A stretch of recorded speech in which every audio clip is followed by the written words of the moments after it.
IVM. So it's been a great week on IVM, and I hope that you're listening to as many shows as you can. If you're not following us on social media, we're on IVM Podcast on Twitter, Facebook, and Instagram. First, I'm going to tell you about a few new shows that we launched. Last week, we launched a show called Marbles Lost and Found with Zain and Avanti. It's a show about mental health, which I think is a fairly interesting conversation to have, and you should enjoy it. We also have a new fictional fun storytelling show for all of our listeners. Croc Tales by Anand Sivakumaran is a bi-weekly show where Anand spins a story from a prompt that could be a word or phrase coming from you. Catch these episodes every Monday and Thursday. On Simplified this week, to try to dig further into the Football World Cup history with some trivia and silly jokes on a longer episode. On The Scene of the Unseen, Amit Verma is joined by stand-up comedians Aditi Mittal and Abbas Momin to talk about the pros and the cons of the Indian comedy scene. On Cyrus Says, Cyrus does an exit interview with his producer Naveen Narona. Naveen's going to be terribly missed around here. If you're not following him, please follow him on Twitter and Instagram. He's at House of Narona. Try and listen to as many of these shows as you can. And now, on to your show. To all of our listeners tuning in, we will be delving into issues like suicide, so this is a trigger warning, and if you feel that this subject affects you, you may want to skip ahead or switch off right now.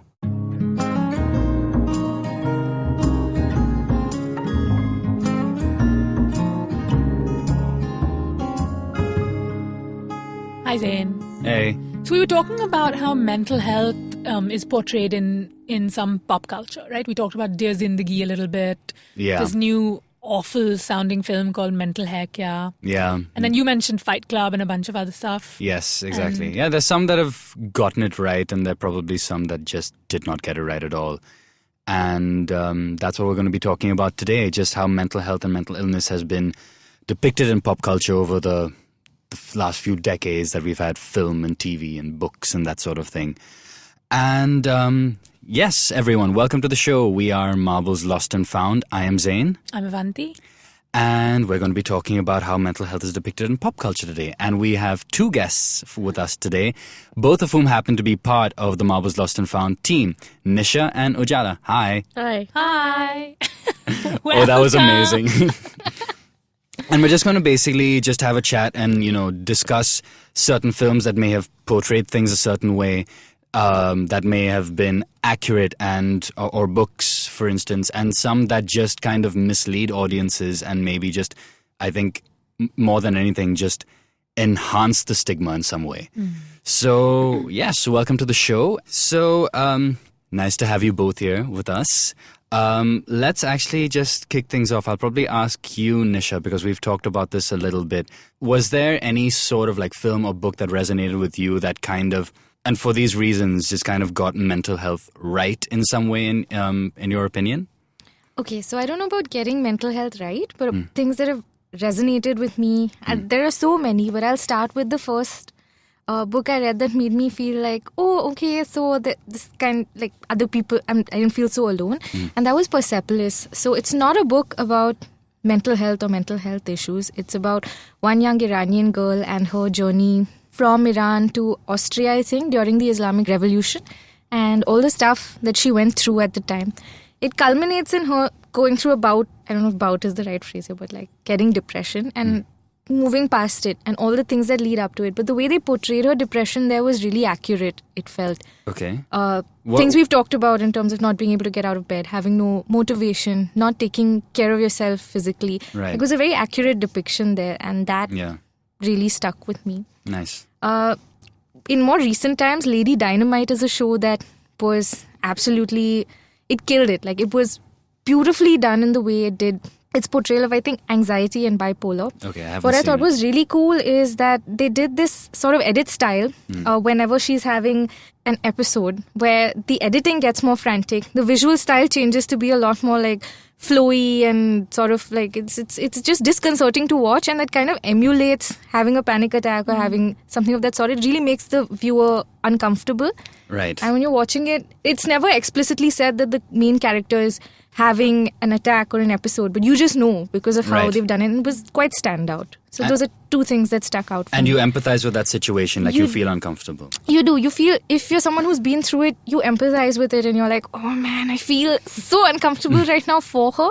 And if you're someone who hasn't been through it, you're like, something's wrong, something's not quite right here. So it hits the chord both ways. Nice. Have you seen these, Ujaala? Or Yeah, I have actually. And there's also another show, I forget the name of which, it's basically about two best friends who have also written and directed it. And one of them has anxiety in general. And it comes about very beautifully in the TV show because it has an impact on her life. So she basically is a waitress at a restaurant and how she gets really flummoxed. Is this Two Broke Girls? No. Is it Broad City? No. I forget the name. It's like it's basically these and also in her personal life and how they support each other and how they are aware of what it entails and what the process is to deal with stuff like that. So not only does it bring about an awareness of this being really common, but it also deals with it in a very sensitive way, in a very matter of fact way, without making anyone feel like really sorry for the person. And it's funny because it's relatable, and it's, you know, they always say that you use humor to deal with things a little more easily, and I love that whole depiction of what it is. And and I think a lot more pop culture oriented media and entertainment is now focusing on issues of mental health, and they're concerned about how they depict it, and they don't want to get it wrong. They don't want to get there. Speaking of which, I actually want to ask you about a specific show which has been very controversial, 13 Reasons Why. Yeah. So Avanti, you haven't seen it, right? No. Nisha, you haven't seen it either. No, I haven't. I haven't seen it either, I think on principle because of how, you know, a lot of the reviews of it have been like it's a very graphic show and all of that. It can be quite triggering. Yeah, exactly. Yeah. So I've consciously chosen to avoid it. But you've seen it, right, Ujaala? I have. What are your thoughts on it? Actually, what's been more interesting is that just recently I saw Netflix that they've actually done like a 1 year later thing. It's like a video where they've got 3 of the main characters to actually read out letters that they've got from people who watch the show. And most of these letters are about how they've also been through the same thing and how they felt. And some of them have been very intense letters about how one has been abused, and then from abuse she lost her job, she lost her family, and then she watched the show and then she felt really identifiable with the characters, and it made her feel really good. So these are all the letters that have come in literally a year later after the show, and you have these key cast members reading it out. So I think it definitely picks up a chord, and probably they've obviously been reacting to a lot of the feedback and reviews that have been on online. And I think not so much about the show, which has been intense. And I believe during the making of the show, the dialogues and the way of shooting the thing was so intense. They actually had to get animals and dogs on set so that the cast could for animal therapy, so everyone could just calm down and just breathe and just establish that sort of thing. So I know it was a very intense show. I've seen it, and I think that it brings up a lot of triggers, but I also understand because they've focused on making it as graphic as possible. I think that's obviously worked as a great trigger for people around the world to identify, because I think a lot of the concern about these things are that people don't know how to share their experiences because they feel like they're the only ones, or they feel ashamed and embarrassed. Right. So with regard to that, I think it's important what the show has done, because it's brought in a lot of people writing in about it, which I think gets a conversation going, which is important and which doesn't really the big work. That makes me think, because I think a lot of the controversy was, they're showing so much, like they talked about, I think on the show they showed the correct way to slit your wrist, for example. And then they showed exactly how much pressure you need to. I see you looking at my wrist. You're like looking over at me. But like the correct way. And it was argued that if you're putting that information out there, then there's more access to that information. But to be very, that's what I'm interested in, because the question, that's like the kind of rhetoric that people use about sex in India. Oh, you expose teenagers to sex, and now they're going to have condoms, it. now they're going to have it. I think that's exactly the point, because they went so graphic, it touched a chord and obviously triggered off so much feedback from a lot of people who wrote in saying that this is exactly what's happened to us, this is exactly what we've been through, and we identify. Now if they weren't able to do that, and honestly showing stuff like that and literally making it a suicidal show, or giving people the awareness of how to do it and the license, to be very honest, pop culture has seen so much of violence. I mean, a lot of violence exists in pop culture. So that's the argument. I don't even think it's relevant anymore, because here at least it's used as a trigger to bring about awareness, to bring about people to write back in. And I just feel that's what pop culture should play as a role in media and entertainment, not about how violent it is or how graphic it is, but what is the relevance? What is it bringing back? How is it affecting, not effecting, but In fact, affecting. I kind of... That's a good point. I actually kind of want to add to that. There's another Netflix show, I don't know if you guys have seen. It's called Mindhunter. Yeah.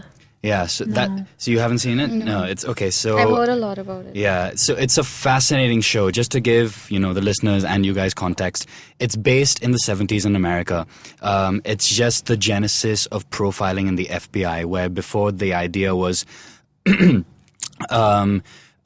killers are just born evil and they're just bad. They just need to be put in jail and that's it. No questions asked. There's no ifs and buts about it. And the main character, he is a profiler. Well, he studied psychology, and so his angle is that he needs to be able to anticipate a felon's action so they can catch him or her before they actually commit a crime. And the FBI did not have this sort of thing back in the 70s. He was the guy who started doing this. And the purpose of that is, as I said, you begin to understand the mind of the serial killer before, so you can anticipate where he or she is actually going to go.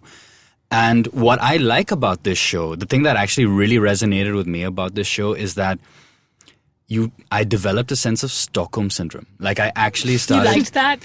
The things that it freaked me out, but then, like, objectively, I was like, well, the writers have made me as an audience member empathize with a serial murderer, because, like, you learn the person's story and you learn why they are the way they are. And you kind of go, well, okay, there's no excuse for all the up shit you've done, but you understand where it's coming from. They're not born bred evil. They were made that way for things that were beyond their control, and you kind of feel bad about it. But then you're confused. You're like, do I feel bad for this person, but they've done all this other shit? Like, what do I do? And to me, that was good writing. I really like that. That's like have you guys watched The Fall? Also, like, it's just a short series, like a British crime drama about a serial killer rapist and how they humanize him so much. So you feel like crap.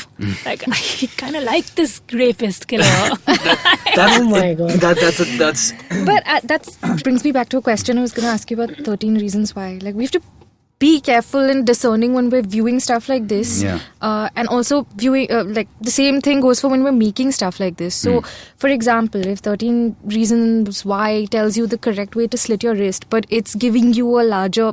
Big picture is it's giving a lot of traction to this topic. But there's always going to be that one kid who's going to look at this and decide that, hey, now I know how to do it. Yeah. I mean, we can argue that, hey, he could just Google it. Yeah. Exactly. We Yeah. could just be like, he could just Google it. But the thing is, he's not just getting like the method from here, but he's also getting some sort of like validation that, hey, that kid on TV did it. Yeah. And I saw how it happened. So isn't that dangerous? And the same way, if we develop Stockholm Syndrome for characters For who characters you who are- don't necessarily, you should have understanding for, but not necessarily condone those actions. No. Like, where do we draw that line? I think also, I mean, right now we live in a world where information is everywhere. So you get chunks of crap, you get chunks of relevant stuff, you get chunks of what you need to make a decision, and you get to choose. Is this something that I would want to take away from the information I'm getting? How would I like to use this information? Do I want to use it against myself? Do I want to use it against someone else? And I think the internet does exactly that. And I feel that It does sorry to cut you off, but I think my question is more about it does that for the audience, but for the person making content, like, shouldn't there be some more responsibility or onus? I think because if I had to decide whether I want to shoot the scene in this way or if I didn't want, if I had a choice not to shoot, I don't think I would want to shoot it in another way. Only because this is the truth. This is what happens. You can't run away from it because it's going to catch up somewhere. And if you don't get it here with reference to context of how it happens in a show like this, you can It's go a on fact. YouTube. It's and go on interesting. Google. Yeah, Yeah, that's but true. I think what was also said was that the show 13 Reasons Why talked about suicide, or should depicted suicide in quite a graphic way. But it also gave it a story, like it fictionalized it in a way that I think it was argued that made it seem cool, or made it seem like it glorified it a little bit, because if I'm not able to connect to all these people in my life in my lifetime, hey, you know what, I'm going to kill them, and I'm going to kill myself and leave all these notes that they feel shitty after I'm dead. And to what end? Like, you're at the end of the day, you know, you're no longer there. So that's one thing that was a really big. I think the biggest controversy was that a show like that was, you know, glorifying it. But then now I kind of want to move away from 13 Reasons Why, and I also want to look... Before that, there was, I don't know, a few years ago, there was a show called United States of Tara. I don't know if you guys have heard of it. It basically was, so basically it was a show about this woman who had split personality disorder, and she had 3 to 5 characters, and the show ran for about a couple of seasons, and then there was an entire campaign, I remember, where they wanted to air the show and continue airing the show, but the network wanted to shut it down, and eventually it did shut down, because I think the network wasn't very keen or happy with the fact that it wasn't getting great reviews. But in terms of the show and the depiction of what is, it was very, very relevant. And I feel that today we've come quite a long way, because we've come from something like United States of Tara to 13 Reasons Why. We've come from depicting a woman who has split personality disorder and that not being accepted by the network or people or the audience, to now depicting scenes of how you can actually... Just really quickly, so I don't know anything about the United States of Tara or the way it's depicted, what's now called dissociative identity disorder. Okay. But it could be that it was completely inaccurate, the way that it presented it. Probably, I don't know, I haven't seen it. Not really, I've seen both seasons, and it was pretty much a suburban family with kids and the mother, and she had 3 to 5 personality identities, and how her entire family was aware of it, including her children. So it wasn't like fantasizing anything. It wasn't about making something out of something that didn't really exist. It truly did happen, and I think that's the importance of context, you know. So when we talk about context, they set it in a real time, real place, real family, real American suburban housewife. And so I think in the fact that there were so many people who were writing in, and there was so much traction about keeping the show going and how they were also involved in it, and the importance of creating awareness of mental health was something I remember from this campaign like years and years ago. So I think we've come a really long way. And I think it's important to keep the important things of... We've been talking about, you know, taking away the important points from a show like United States of Tara or 13 Reasons Why. But I think we say that as able-minded people right now. And, you know, I've been in a pretty bad depression in the past. And had I watched 13 Reasons Why and felt this is the answer to my problems, because that is what it does, who knows, right? In that space, whether I would have been like, this is it, this is what I want to do. Yeah, I get what you're saying. I think it's quite dangerous in that sense. It can be harmful to people who are actually in a funk. Someone who's not in a position to really make a decision. I should take this and not that. Right. Yeah, and that was what it was. Like, it's a slippery slope. I think for people who were unaware, it was a very hard-hitting depiction of what it is. But for the people who are actually experiencing it, it was in some ways an enabler or a trigger of some sort. And that was the danger there. But now I do want to kind of also look at the Indian context of some of the stuff that we have seen that has come out of, bless them, Bollywood. I'm going to keep this open. I'm just going to say the title, okay? You guys just give me your reactions. Okay. Dear Zindagi. Couldn't even watch the movie. Yeah, even I didn't finish watching it. I think it was around when they go for a walk on the beach together. I was like, if my therapist was like, let's go for a walk on the beach, I'd be like, no, please stay out of my life outside of this room. Yeah, exactly. It was so creepy. Like, they just made Shah Rukh Khan into this like knight in shining armor almost, who just kind of like, he had all the answers, just kind of said it very, you know, casually. And then she went off, and then suddenly it dawns on Alia Bhatt that she has abandonment issues. And as soon as that penny drops, all of a sudden everyone's f***ing happy and everyone's dancing around. I'm like, That's not how it works. Like, that's the first step to realize why you have shit to deal with. It's like, oh, I have abandonment issues. It's all good now. Well, no, and I think the way it even depicts therapy, I think it's embarrassing. Do you remember? I mean, therapy with your therapist in your space, it's your safe space, and that is the space, between the two of you, and you create that. And To add, So you're a therapist. Do you feel like so basically when you see those scenes like there's not just like one couch but three, because they're like, this is therapy, there are couches, okay? So that, and then all this walking on the beach nonsense and stuff. As someone who, this is your profession, when you see it being depicted a certain way, what does that make you feel, and how do you feel that changes people's perspective on therapy? Do you think a lot more people were like, I'll go to therapy now because it's We can go for a walk on the beach. yeah.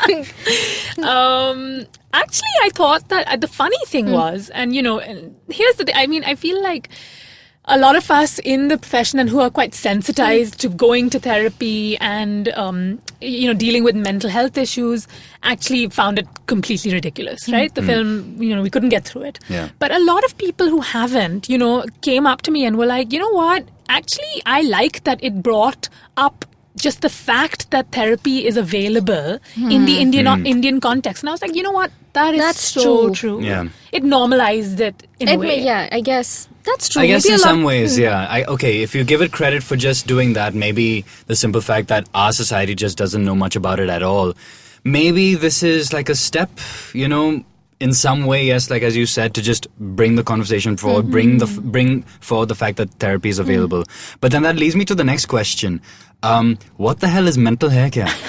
Like, what is that movie now? I don't understand. What kind of slogan is what sanity is overrated, crazy is the new cool? Sorry, if the producers of this show just happen to be listening, you guys, like, really, sanity is not overrated. You do not Not a choice. Yeah. You do not romanticize mental health. You do not keep the audience guessing about whether they have a mental illness or they're a mass murderer. No, you get it right. Like, that's Yeah, not that's cool. true. There's this know. culture of sort of making quirky cute and just equating like wrong. mental illness to like a silly quirk is In fact, fucked I up think as there hell. was a sort of a PR event where Kangana was present, and then she kind of said something about how they've used the word mental to associate with madness, and therefore that's their... But that's like it's But that's worse. Yeah, Yeah, that's but that's the thing. Hi, this is Kangana a celebrity. speaking from This the is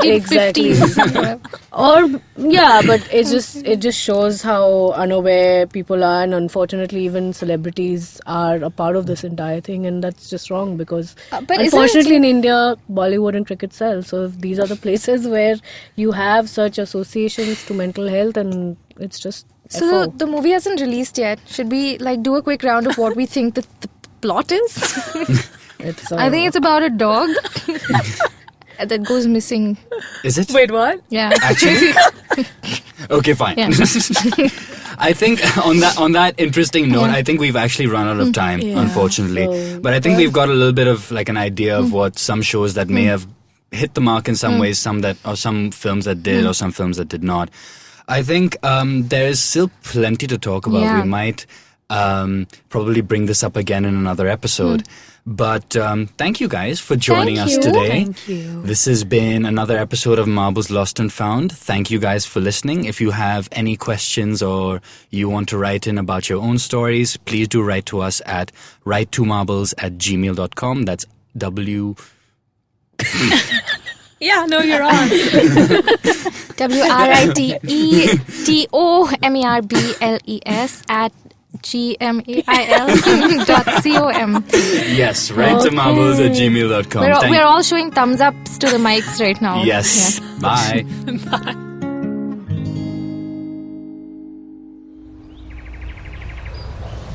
He bends down to test the warm water for his bath. He comes here to quench his thirst for a hot shower and some podcasts. You can witness how he enjoys having other people talk about cool stuff in his bathroom. Indeed, it helps him with his loneliness. You can find more of his species on ivmpodcast.com, your one-stop destination where you can check out the coolest Indian podcasts. Happy listening.